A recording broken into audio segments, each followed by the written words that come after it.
everybody, and welcome back to Art a la Carte. In this video, I'm going to be answering a lot of different questions that I got regarding my art class video that I did last week. If you haven't watched that video, I'll leave a link to that in the description box below.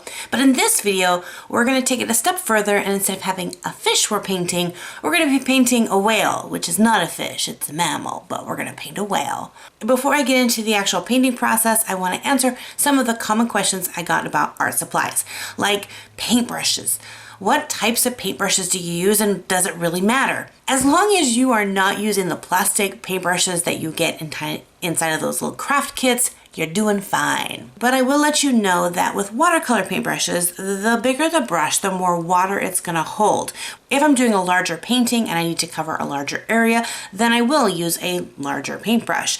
But for those tiny, small little spaces, I'm going to go with a tiny, smaller brush. Moving on to paints. Now there are several different grades of paints. There are student grade paints, which are your base sets. This is what you're going to practice with, you're going to learn with.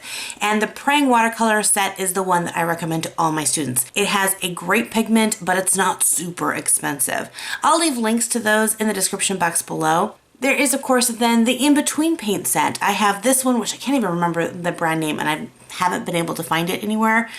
But this is my little travel kit. It works beautifully. But I also have my professional watercolor pans, which are in tubes so that I can customize my palettes however I want.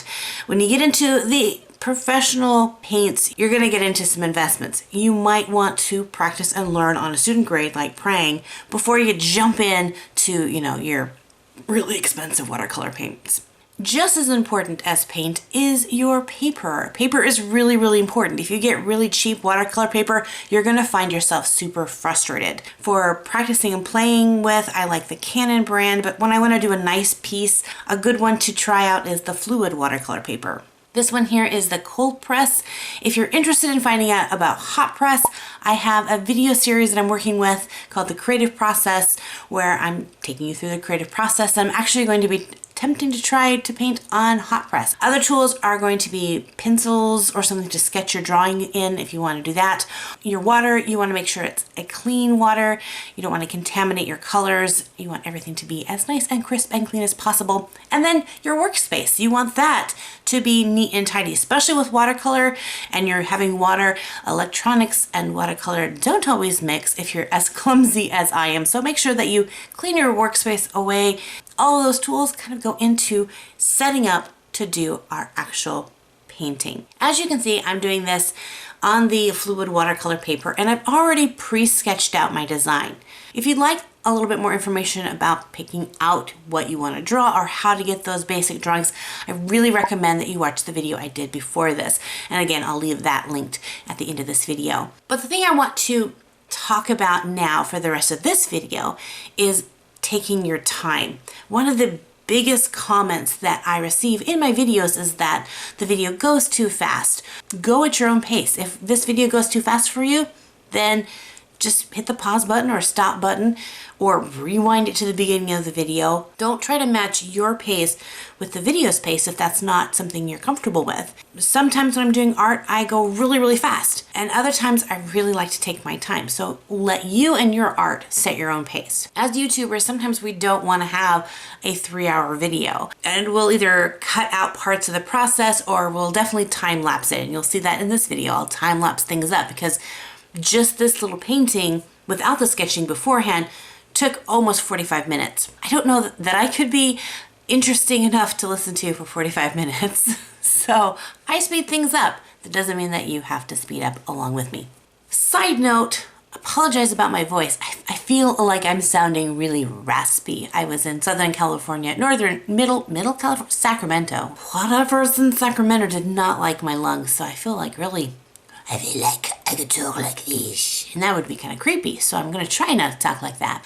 So I'm going to be adding a whole bunch of different colors. I'm going to be swirling and mixing them. You'll also see the hairdryer coming in as I kind of dry up some areas before I add in new colors. And I don't want those to blend or mix. I make sure everything's really, really dry. So again, if you want more information about how I do this process, that you watch the first video in my watercolor class. Okay, so the second most common question or reply or comment that I get in the comment section is that tutorials don't work, that they try to draw this and it doesn't work. And I've addressed this many times, and I think I will have to always be addressing it. This weekend I went and watched an amazing concert by Andrea Bocelli. So beautiful. And it wasn't just him. If you don't know who he is an opera singer from Italy. Amazing in his talent. And along with that, he had several other singers and dancers in the concert. And I love watching people perform. One, it's beautiful to watch, but two, as an artist, I know the amount of work and dedication that goes into perfecting their skill. Even Mr. Bocelli, who was born with such a beautiful voice, had to work and train and practice and had setbacks and times where he just wanted to give up, but he kept going. When I watched the dancers dance, I knew that they didn't just wake up that morning and say, I want to be a dancer.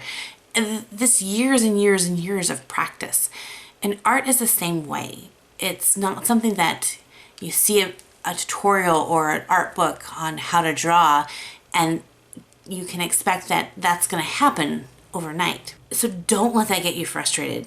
When that happens, when you go to try to draw something and you realize it's not coming as easily as I thought it would, don't let that frustrate you or discourage you from continuing. Know that every single artist, every single performer, sports person, anyone who has a skill has had to work at it. And that's the journey that each of us have to take. What I would love to ask you guys is if you have been on your art journey for a while, or whatever journey it is that you're learning for the skill, maybe it's music or sports or dancing, whatever it is, and you've had to put in the weeks, months, years of practice, would you share a little bit of your story in the comment section below? Just so that people who are maybe just beginning this journey and they're thinking, am I the only one who cannot draw an eyeball? Then they'll see there's other people out there that have had to take that journey and they walk this road that I'm on now. I think it'll be encouraging to us. I would love to read you about your stories as well. So tell me what it is that you are pursuing and how you got inspired to start wanting to do that, whether it's art or music or whatever it is. I would love to hear it. And then what are some of the steps that you've had to take to get better, or what are some of the frustrations that you faced and had to overcome? If you're brand new on your journey and you have questions about that, ask those in the comment section below. And as we read through them, if you have an answer to those or have advice on those, let's just talk about it in the comments. I think that would be fun. I hope that you are encouraged to go out and create, whether it's watercolor or whatever it is. Go out, practice, don't give up. Keep on pursuing what it is that you're passionate about, because if it has value to you, then it's going to be worth the time and effort that it takes to achieve those goals. Anyway, guys, if you're brand new to my channel, make sure to hit that subscribe button so that you'll be part of the Art a la carte community. Hitting the notification bell will let you know every time I upload a new video. And as always, God bless you guys. Thanks for hanging out with me, and we'll see you in the next art video. Bye-bye.